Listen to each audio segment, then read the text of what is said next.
সহকারী প্রিয় যিশু, আমাদের সমস্ত কিছু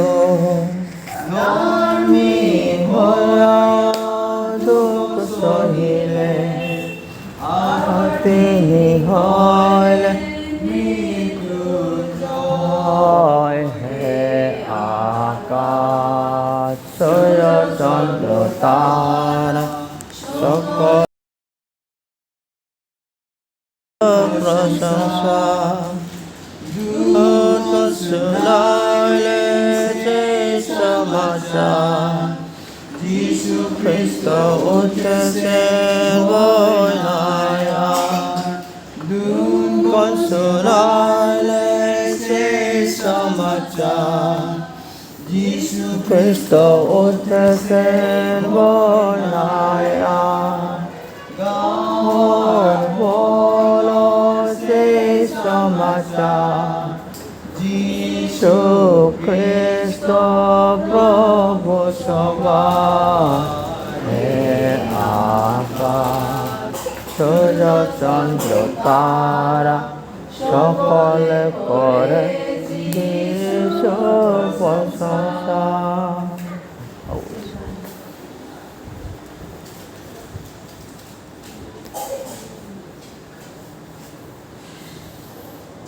আপনারা সকলকে নমস্কার, গুড মর্নিং। মুখরমজারি এই বিশেষ সময় আমরা ঈশ্বর বা সদাপ্রভু সৃষ্টিকর্তা, এমনকি যে খোদা, তার কাছে আমরা প্রার্থনা করি। আর আমাদের জীবনে যেমনভাবে অনেক কিছু কষ্ট, দুঃখ, আপদ বিপদ, তাড়না আমরা সম্মুখীন হয়ে আছি, কিন্তু বিশেষভাবে আমরা কি করতে হয়? মাত্র ঈশ্বরের কাছে নির্ভর করা, তাকে বিশ্বাস রাখা। তাহলে ঈশ্বর আমরা সকলের জীবনে চাই। তিনি আমাদের ভালো, সুস্থতা, এমনকি মঙ্গল, যে ঈশ্বর সদাপ্রভু থেকে তিনি আমাদের কাছে সবসময় মঙ্গল রাখে আর কি। যাই হোক, আমরা আজকে প্রভুর তার বাক্য থেকে দুইটি অংশ পড়ি। আর বিশেষভাবে এই যে শাস্ত্রে, ঈশ্বরের স্বয়ং শাস্ত্রের অংশ, এটা দ্বারা মানুষের জীবন পরিবর্তন করি, এটা দ্বারা মানুষের জীবন উন্নতি পায়, শান্তি পায়, ক্ষমা পায়। এটা এই কয়েকটি অংশ পড়ি। এখানে লেখা আছে দ্বিতীয় বিবরণ, একটি শাস্ত্রের অংশ আছে 30 অধ্যায়ের 19 পদ। এখানে লেখা আছে, আমি অদ্য তোমাদের বিরুদ্ধে আকাশমণ্ডল ও পৃথিবীকে সাক্ষী করিয়া বলিতেছি যে আমি তোমার সম্মুখে জীবন ও মৃত্যু, আশীর্বাদ ও শাপ রাখিলাম। অতএব জীবন মনোনীত করো, যেন তুমি সবংশে বাঁচিতে পারো। ঈশ্বর থেকে একটি বিশেষ আদেশ, না? সে বলতেছিল কি, ঈশ্বরের একটি বিশেষ সাক্ষী, আমি তোমার সম্মুখে জীবন ও মৃত্যু, আশীর্বাদ ও শাপ রাখিলাম।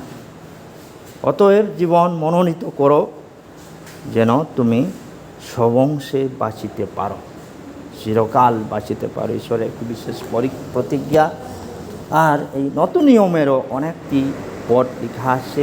বিশেষ প্রভু যীশু খ্রিস্ট আমাদের জীবনের বিষয় নিয়ে দুইটি পথের বিষয় লেখা আছে। একটা হচ্ছে খুব বড় পথটা, সর্বনাশের পথ।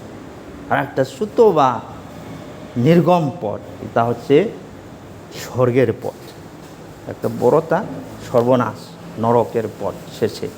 আর পর কি হয়? দুর্গম বা সংকীর্ণ পথ হচ্ছে এটা ছোট পথ। কিন্তু ঈশ্বরের পথ সবসময় ছোট হয়ে থাকে। যেমন আমরা কি বলবো,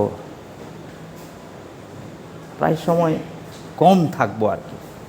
ঈশ্বরের পথে চলা মানুষ, স্বয়ংভাবে ঈশ্বরকে মনোনীত করা, ঈশ্বরকে মানিয়ে চলা, এই লোকটা খুবই কম আছে শাস্ত্রে অনুসারে। আর সবটা আমি পড়তো না, কেননা আমি সময় নাই। আমি আপনার কাছে এই যে বিশেষ অংশটা পড়িয়া শুনলাম, আর বিশেষভাবে আমি আপনাদের কাছে একটি কি বলবো খুব উৎসাহিত একটা সত্য ঘটনার বিষয় আমি বলতে চাই। সে একজন যুবক কী হচ্ছিল, মানে সে হাসপাতালে ভর্তি নিলেন। তারপর তার জীবন একটি সুতোয় বলে থাকায় সে গুরুতর অবস্থায় ছিল, খুব মানে সিরিয়াস ছিল আর কি। তে কী হইল, একজন ভিজিটার সে আসিয়া কি বলল, তাকে জিজ্ঞাসা করলেন, আপনি কি মনে করেন আপনি ভাল হয়ে যাবেন? এই প্রশ্ন তো হচ্ছে। এরপর কী হয়, যুবকটি উত্তর দিল, কিভাবে উত্তর দিল, আমি যদি বেঁচে যাই তবে এটা অনুগ্রহ হবে, আমি যদি বাঁচিয়া যাই তবে এটা অনুগ্রহ। এই হিন্দু না লেরবদি মাসি ঈশ্বরকে থৌজাল হ্যাঁ মা খুমম খাম আজ। এরপর কী হয়, কিন্তু আমি যদি মারা যাই, তার উত্তর কী ছিল, এটা গৌরবের হবে, ঈশ্বরের গৌরবের। এই শিরগনা ঈশ্বরকে মতিক মাঙাল ওইগনি মানে পকুম্ম মপুকি মতিক মাঙাল। হ্যাঁ, জীবনে অনুগ্রহ, আমরা যে বাঁচিয়ে আছি, জীবন আছি, একদিকে করতে গেলে এটা ঈশ্বরের অনুগ্রহ। প্রায় সময় আপনি অনুগ্রহ কথাটা শুনলাম না, ওই দেখো এখানে কী লেখা আছে, অনুগ্রহ করে হাসপাতালের ভিতরে মোবাইল ফোন ব্যবহার করবেন না।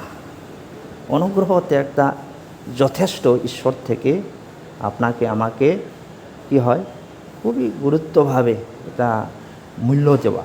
যেমন যে গ্রেস ইংরেজিতে বলে, গ্রেস অর্থতে কি আছে, আপনার পাইবার থেকে আরও আপনার শক্তি তারা পাইতে পারে না।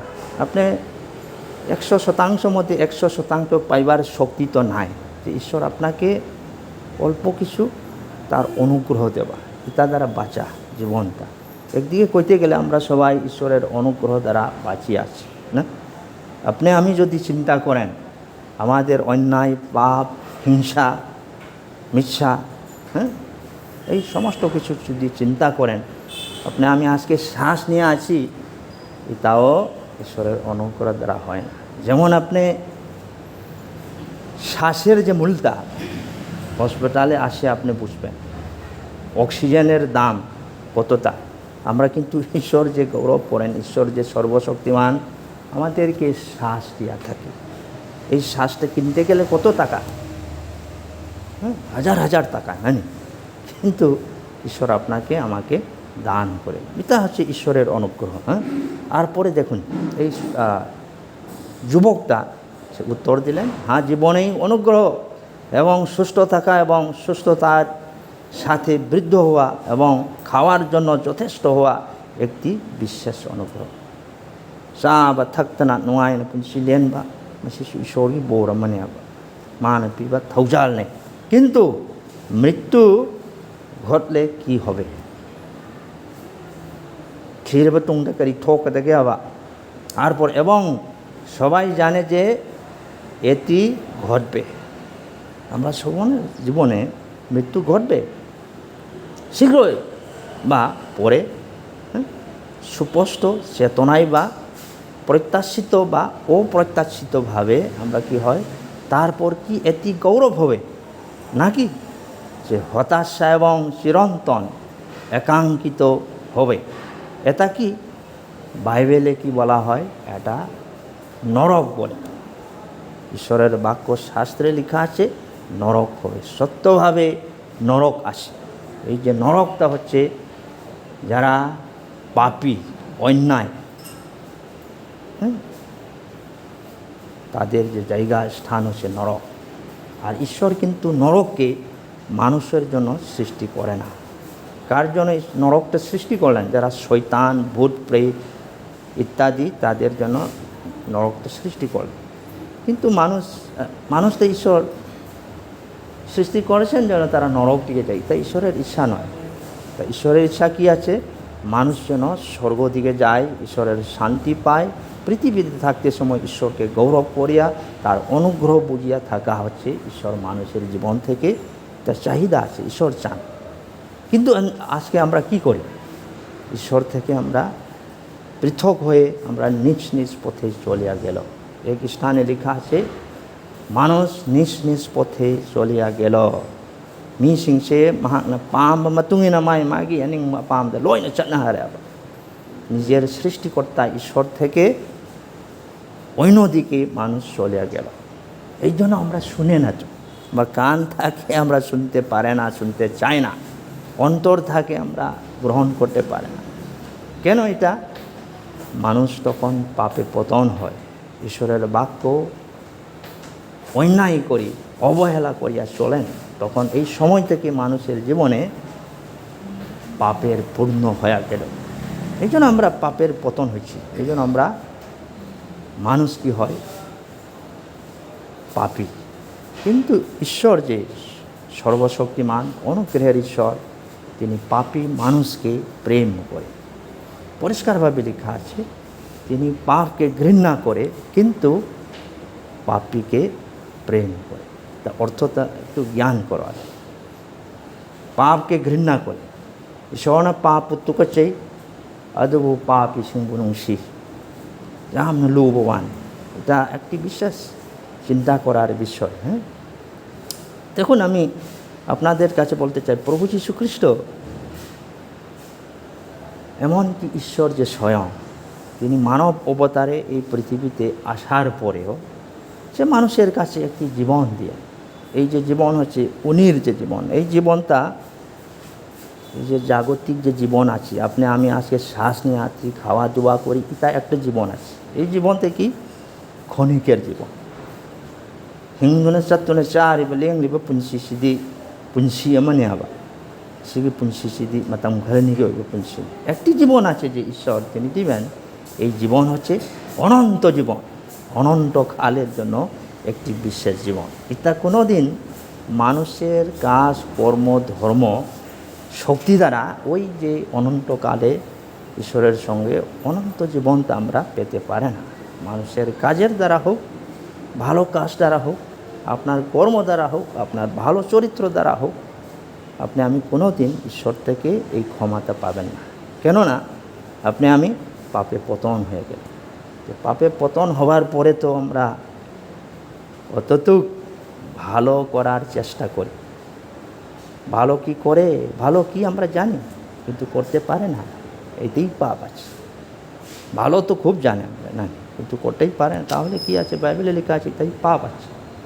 এটা দ্বারা আমাদের ভালো কাজের কর্মের মাধ্যমে কোনো দিন ঈশ্বরের ক্ষমা পাইতে পারে না, ঈশ্বরের শান্তি বা অনুগ্রহ পাইতে পারে না।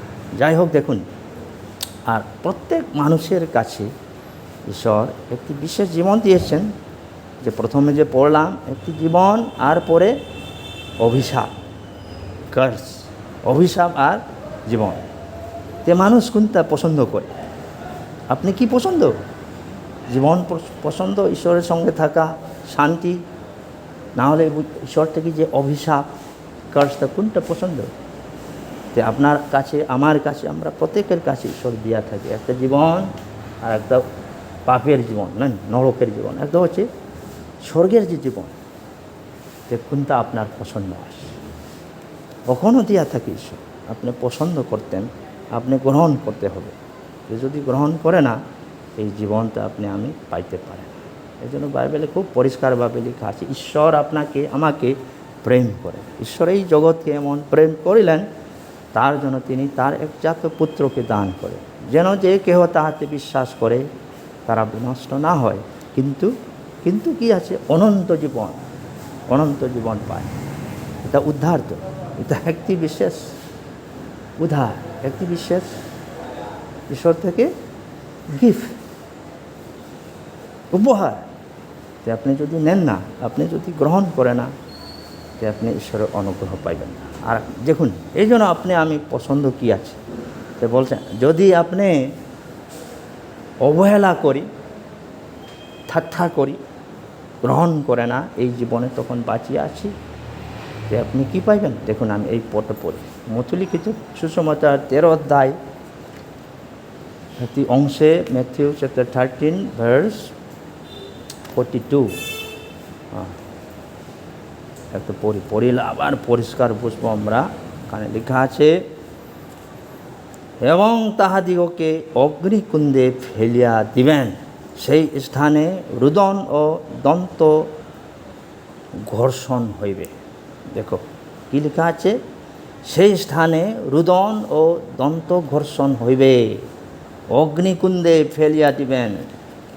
তো কী দেবেন আপনি? যদি পছন্দ কি করেন, ঈশ্বরকে, ঈশ্বরের অনুগ্রহকে যদি আপনি পছন্দ করে না, যদি গ্রহণ করে না, আপনি কি দিবেন?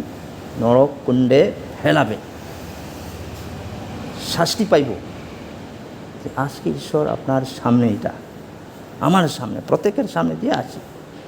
দেখুন আমি আর একটা পদ পড়তে চাই।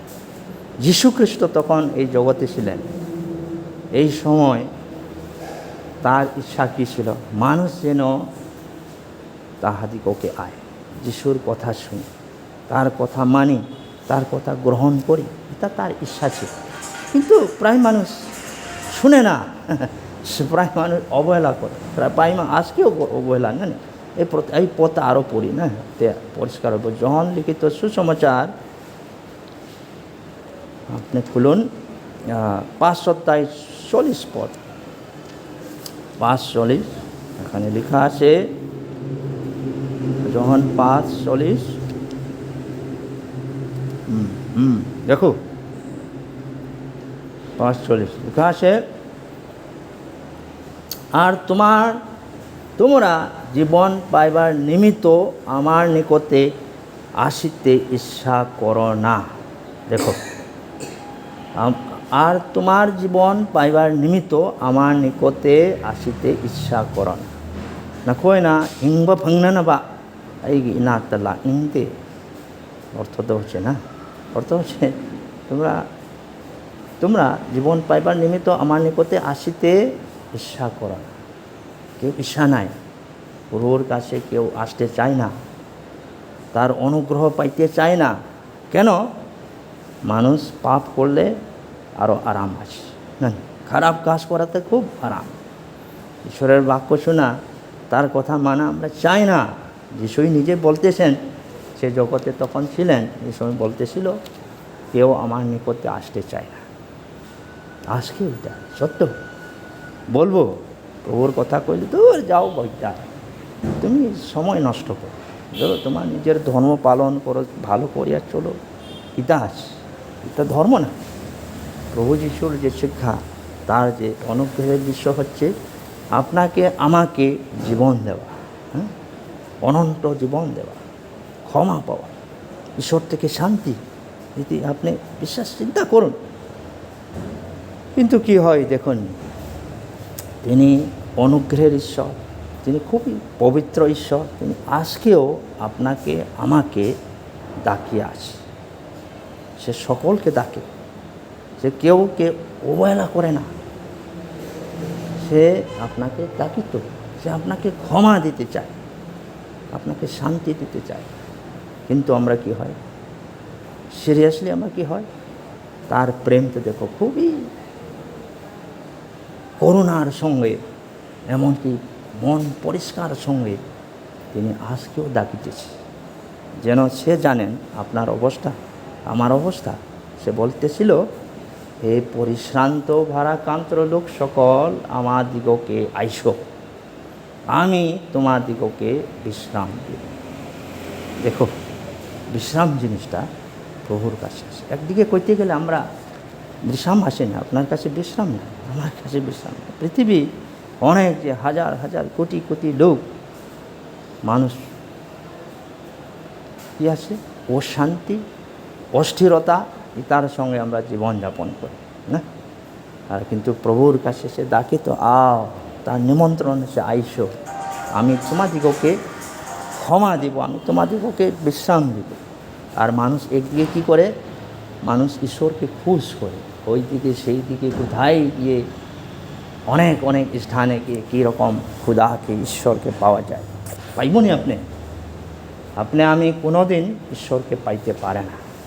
কেননা পাপী মানুষ ঈশ্বরকে খুঁজিয়া পায় না।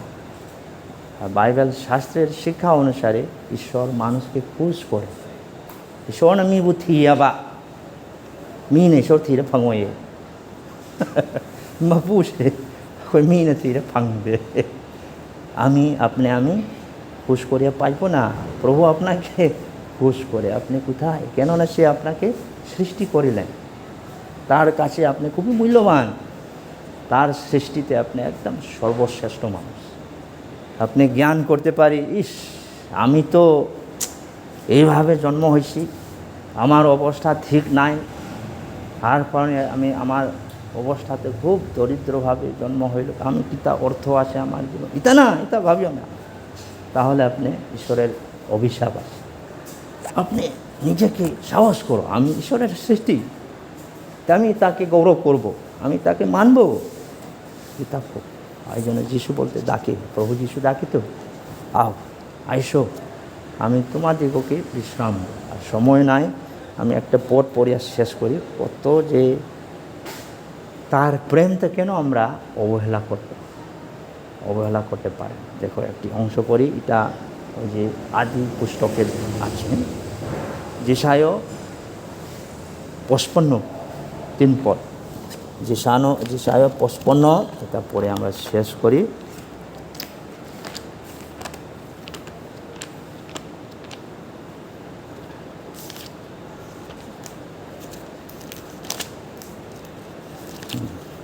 পড়িয়া আমরা প্রার্থনাতে যাইব। হ্যাঁ,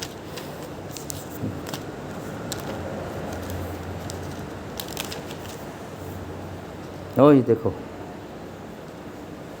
শোনো কইস, কর্ণপাত করো, আমার নিকটে আইসো, শ্রবণ করো, তোমাদের প্রাণ সঞ্জীবিত হইবে।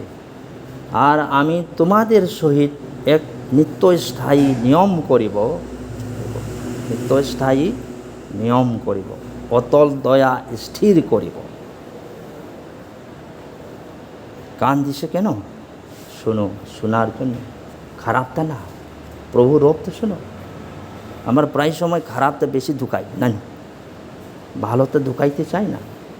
কী করছে? কর্ণপাত করো, আমার নিকটে আইসো, শ্রবণ করো, তোমাদের প্রাণ সঞ্জীবিত হইবে। মানুষ সবসময় খারাপ নিউজ নেন, খারাপটা আমরা এরকম খুলিয়া থাকে বড়, কিন্তু ভালো আইলে আমরা সারা লাগে না, অন্তরটা খুব কঠিন হয়েছে, কষ্ট না। যাই হোক, আমরা ঈশ্বরের যে রব শুনি, তিনি আমাদিগকে প্রাণ সঞ্জীবিত হইবে। আর পরে এক সহিত নিত্যস্থায়ী নিয়ম করে। এই নিয়ম স্থায়ী কী আছে? অতল দয়া স্থির করিবে। ঈশ্বরের দয়া প্রেম আপনি আমি অবহেলা করিও না।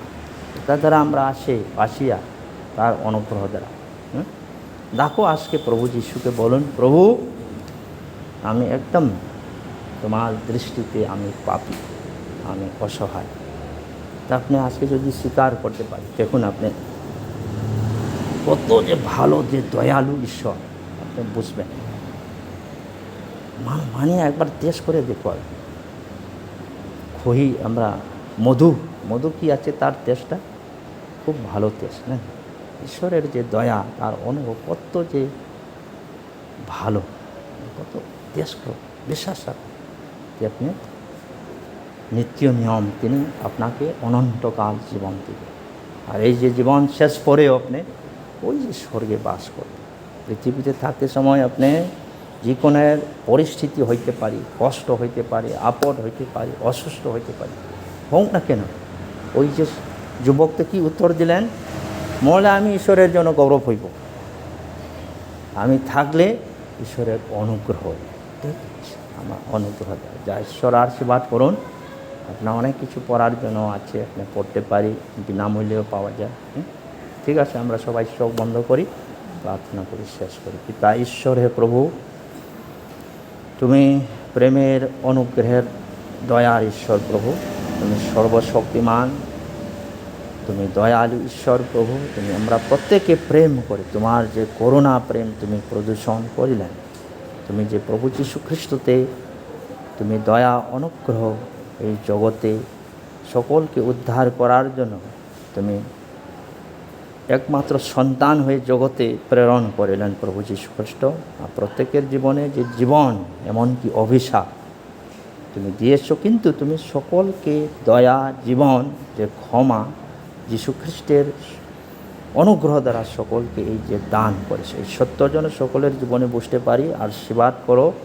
আর বিশেষভাবে এই যে দিন আমাদের যে জীবন, বিশেষভাবে যতজন যে ভাই বোনরা, কাকু মাসি অনেক যে উপস্থিত আছে, তাদের যে শারীরিক কষ্টতে তুমি সহবর্তী থাকো, তাদেরকে ভালো সুস্থতা প্রদান করো। চিকিৎসা ঔষধ মাধ্যমে পিতা, আর ডাক্তারকে, নার্সকে, সকল কর্মীবিন্দুকে তুমি ব্যবহার করো পিতা। আমাদের যা কিছু মেশিন হোক, সমস্ত কিছু ক্ষেত্রে ব্যবহার করিবে, তোমার পবিত্র হস্ত যেন প্রদান করি, ভালো সুস্থ আনে এবং তোমার গৌরব আনতে পারি। প্রভু, তুমি আমরা সকলকে সাহায্য দাও। তুমি গৌরবান্বিত হো পিতা। এই যে বিশ্বাস, প্রার্থনা, প্রশংসা, ধন্যবাদ একমাত্র আমাদের ত্রাণকর্তা প্রভু যীশু খ্রিস্টের পবিত্র নামে এই প্রার্থনা।